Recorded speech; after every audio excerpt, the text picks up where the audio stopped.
ꯑꯍꯥꯟꯕꯃꯛꯇꯗ ꯈ꯭ꯋꯥꯏ ꯃꯌꯥꯝꯕꯨ ꯃꯅꯤꯄꯨꯔꯤ ꯋꯥꯔꯤꯒꯤ ꯂꯩꯀꯣꯜꯒꯤ ꯆꯦꯅꯦꯜꯅ ꯇꯔꯥꯝꯅ ꯑꯣꯛꯆꯕ ꯂꯣꯏꯅꯅ ꯏꯀꯣꯛꯅꯣꯅ ꯈꯨꯔꯨꯝꯖꯔꯤ꯫ ꯉꯁꯤꯁꯨ ꯃꯍꯧꯁꯥꯒꯨꯝꯅ ꯑꯅꯧꯕ ꯋꯥꯔꯤ ꯃꯆꯥ ꯑꯅꯤꯈꯛ ꯄꯨꯗꯨꯅ ꯂꯥꯛꯆꯔꯤ꯫ ꯋꯥꯔꯤ ꯃꯆꯥ ꯑꯅꯤꯁꯤꯒꯤ ꯃꯃꯤꯡꯅ ꯀꯂꯥꯀꯥꯔ ꯑꯃꯗꯤ ꯃꯟꯇ꯭ꯔꯤꯅ ꯏꯟꯇꯔꯚꯤꯌꯨ ꯇꯧꯈꯤ꯫ ꯋꯥꯔꯤ ꯃꯆꯥ ꯑꯅꯤꯁꯤꯒꯤ ꯑꯏꯕꯅ ꯁꯔꯠꯆꯟꯗ꯭ꯔ ꯅꯣꯡꯊꯣꯝꯕꯅꯤ꯫ ꯋꯥꯔꯤ ꯃꯆꯥ ꯑꯅꯤꯁꯤ ꯏꯪ ꯁꯣꯛ 1989 ꯇꯥꯡ 13 ꯊꯥ 2ꯗ ꯏꯈꯤꯕ ꯋꯥꯔꯤꯅꯤ꯫ ꯍꯧꯖꯤꯛ ꯃꯌꯥꯝ ꯄꯨꯟꯅ ꯋꯥꯔꯤ ꯑꯁꯤ ꯇꯥꯃꯤꯟꯅꯔꯁꯤ꯫ ꯑꯍꯥꯟꯕ ꯋꯥꯔꯤ ꯃꯆꯥꯁꯤ ꯃꯃꯤꯡꯅ ꯀꯂꯥꯀꯥꯔ꯫ ꯍꯟꯗꯛ ꯃꯔꯛꯁꯤ ꯅꯣꯡꯃꯇ ꯀꯥꯡꯗꯦ ꯁꯥꯕꯤꯇ꯭ꯔꯤꯅ ꯃꯥꯒꯤ ꯅꯨꯄꯥꯗ ꯉꯥꯡꯂꯤꯕ, ꯆꯩꯔꯤꯕ, ꯁꯛꯂꯤꯕ ꯂꯣꯟꯅ ꯀꯌꯥꯅꯤ, ꯐꯣꯡꯅ ꯀꯌꯥꯅꯤ꯫ ꯑꯗꯨꯕꯨ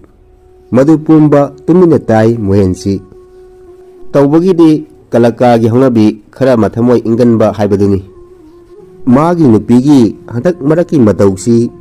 ꯀꯅꯥꯒꯨꯝꯕ ꯅꯨꯄꯥ ꯑꯃ ꯑꯣꯏꯔꯝꯂꯕꯗꯤ ꯁꯥꯕꯤꯇ꯭ꯔꯤꯁꯤ ꯃꯄꯥꯝꯗ ꯍꯥꯟꯅ ꯌꯧꯔꯝꯂꯒꯅꯤ꯫ ꯑꯗꯨꯕꯨ ꯂꯩꯀꯥꯏꯅꯗꯤ ꯍꯥꯏꯅꯔꯤ, ꯃꯣꯍꯦꯟ ꯃꯇꯩ ꯃꯅꯥꯎꯁꯤ ꯉꯁꯤ ꯐꯥꯎꯕꯗ ꯅꯣꯡꯃꯇ ꯈꯟꯅ ꯆꯩꯅꯕ ꯇꯥꯗꯦ꯫ ꯂꯩꯕ ꯂꯩꯇꯕ, ꯆꯥꯕ ꯆꯥꯗꯕ, ꯇꯨꯃꯤꯟ ꯇꯨꯃꯤꯟ ꯌꯥꯝꯅ ꯆꯤꯟꯅ ꯆꯥꯟꯅꯅ ꯏꯪꯅ ꯂꯩꯃꯤꯟꯅꯩ꯫ ꯑꯁꯤꯒꯨꯝꯕ ꯂꯩꯀꯥꯏꯒꯤ ꯐꯖꯔꯕ ꯎꯄꯥꯗꯤ ꯑꯁꯤꯕꯨ ꯄꯥꯝꯃꯨꯕꯅꯔꯥ, ꯅꯨꯄꯤꯕꯨ ꯀꯤꯕꯅꯔꯥ, ꯅꯠꯇ꯭ꯔꯒ ꯈꯟꯅꯕ ꯍꯩꯖꯗꯕꯔꯥ, ꯃꯣꯍꯦꯟ ꯉꯁꯤ ꯐꯥꯎꯕꯗ ꯇꯨꯃꯤꯟ ꯂꯩ, ꯋꯥ ꯃꯆꯦꯠ ꯑꯃꯠꯇ ꯉꯥꯡꯗꯦ꯫ ꯃꯊꯧꯗꯤ ꯂꯦꯞꯄ ꯂꯩꯇꯦ, ꯆꯠꯂꯨꯏ ꯍꯜꯂꯛꯏ, ꯇꯨꯝꯕꯩ ꯆꯥꯔꯩ, ꯉꯥꯡꯖꯩ ꯆꯩꯖꯩ ꯍꯥꯏꯕꯗꯨ ꯃꯉꯥꯏ꯫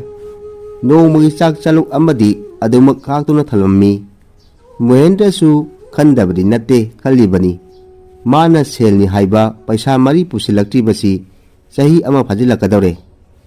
ꯑꯁꯨꯛ ꯁꯥꯡꯂꯕ ꯃꯇꯝꯁꯤ ꯀꯝꯗꯧꯅ ꯃꯥꯒꯤ ꯅꯨꯄꯤꯅ ꯊꯥꯛꯄꯅꯣ?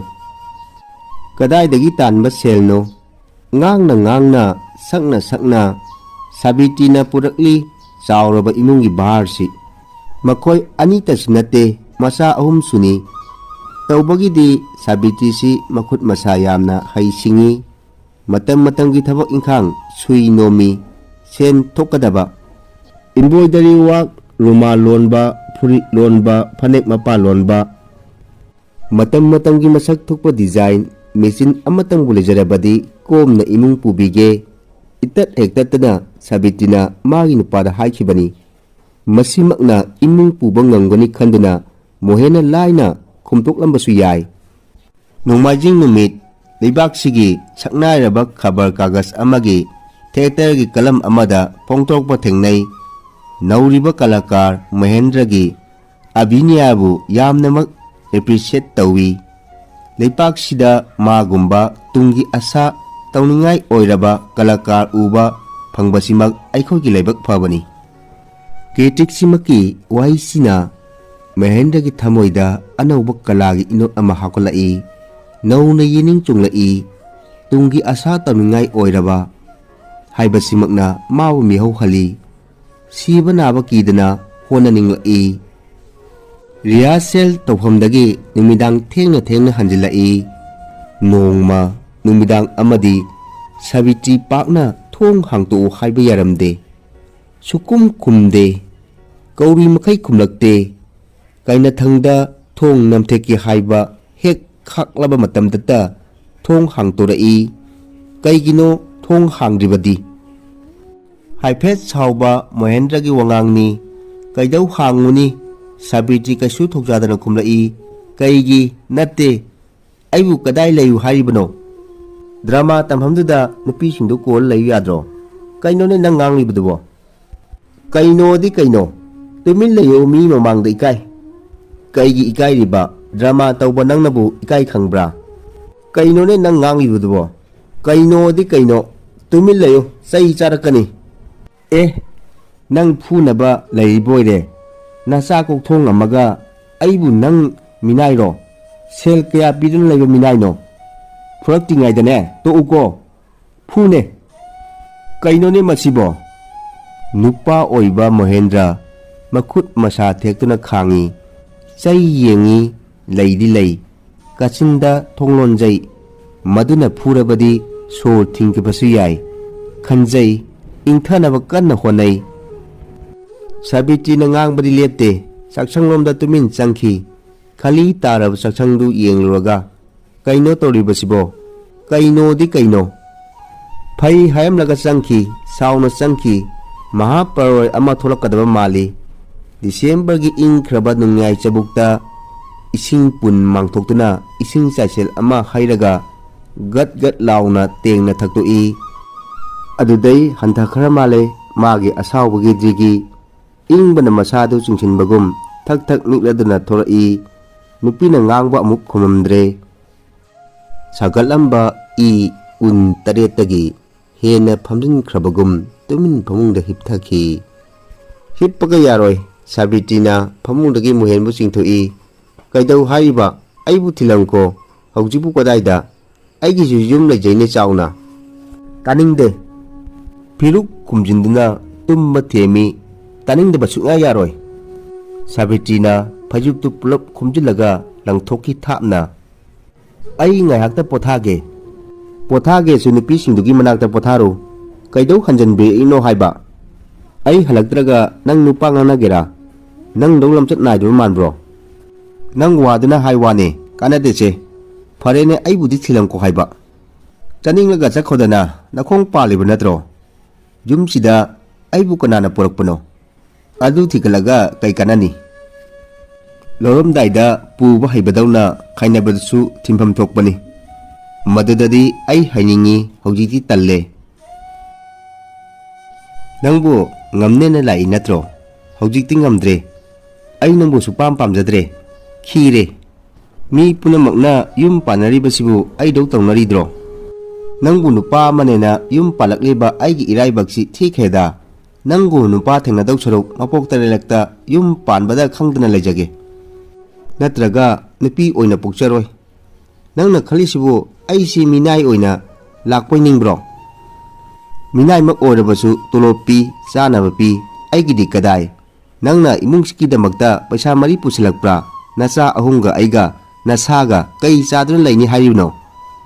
nangbu khandabro jumdong pok segairaba khapok sangsida ima icha aikhoi marida khunu khongugum ahing thengna leibasibu kidaboi ningbra nangdi nupi singduga abhinyas tawnaringai raski khuthek kotpada ningsing biramloi phai adubudi asumna asibu ina laidaw soro thoe sido lore icha singi khara khan tawni hik kapthora numit kharani gitung drama festival gi mana mathum Seva Siri Mahendra sahi sigi best actor takaman galonena certificate manchiga khut soknai photograph lobagi maingana phat mayamna kupak prok khui init ki mioi singna Mahendra wangna thangatli congratulation khut sokna bagi kona bagi loiba khamba naide Mathang thada pangthoklugadaba Nai Delhi-da ulugadaba drama festival gi selection congratulation nungaiba phongthokpa sabha ama unit ki office da nimidang pung 10 Tea party congratulation hayengi khabar da phongthokpa All India radio gi pawdasu ngasi nimidang yaukhre nungaiba nga mong taba tea party ama congratulation Antaki Nai Delhi gi festival siga best actor lobang ngamlabadi All India gi kalkar lepak sigi athoiba khabar kagas afawba ketri ki review appreciation mana mathum pingchat karamna mayum yorokibano haiba khanghaude midangi pung ama taramle ngasidi mahaki yaifabagi pawjenna magi ngangal labi sabitibu harau hangani panglakliba mana matum ijat Salman Kibik magi nupigisu mamaini ngasidi mahakna soidna mai pakpa ngamgani magi nupibu wangang handaba ngamgani fajaraba sanagi takaman yangangani magi nupida khudon pigani kayada nungairaba kawi khumde ma sauramba yai khangdaduna thong nomrui khangang hangtoi o puna palamdedana kauram male natraga sauduna tharamba jani hagat patan badagi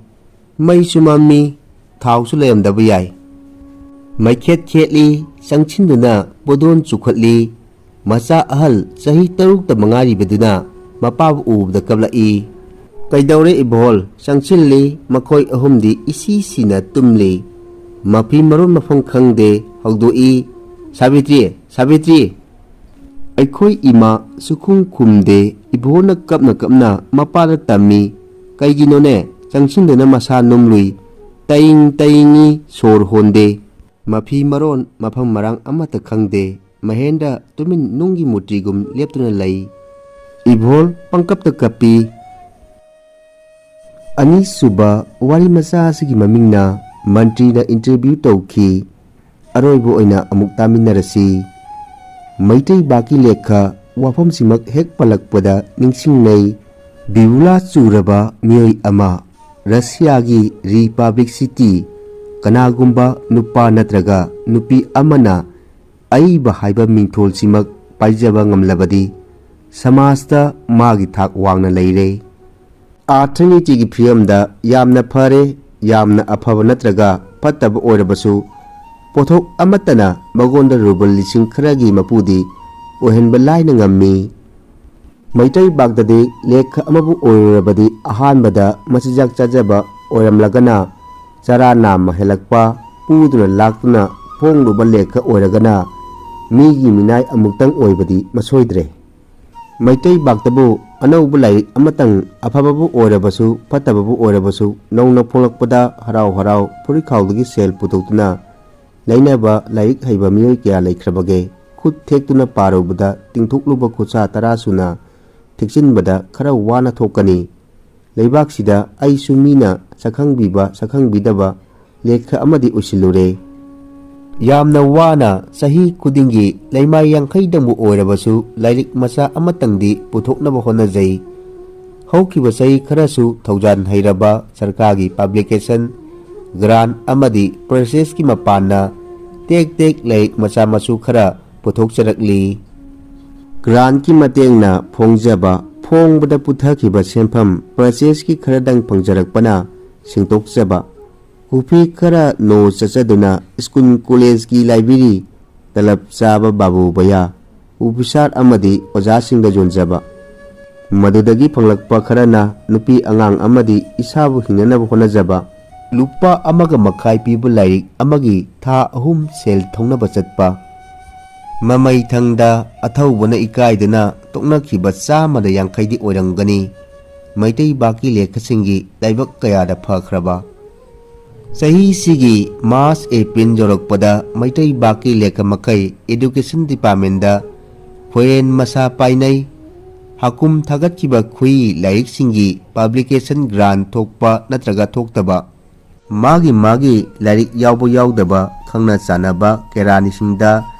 cha churup pana lansinduna mai yengnai corruption gi wafam thoina natte sumnata aiba singi maraibak selection list da yaubo yaudaba lupa kaya grant phangdaba asigi wafam tani mohon kerani gi table lagi amachang ani chang yengnai thawai nungaina thorokpa nungaitana thorokpa makhan makhani karba sida haukiba sahi manga taragi mamangdagi hauna sakhangnaраklaba mohon keranina aina thongjin mayada achat au lekha amadi office ki miyoi singa chinna lengthainaduna lichatna gadabagi honabadu hek ubada magi chakwida phamna nokladuna laurai adongidi yengbidrabasu yareda cha glass amadum pithaklamu awai brane mohon babu soidrabane aina oidaba hairaga adomna aigi lamchat adongi mathangi lairik amada yekbiraklabadabu ai kamdawdage ibani hauna nongminnai magi manakta changsinduna list phaktokuna yengminnai se number 153 lairik maming aiba siri singa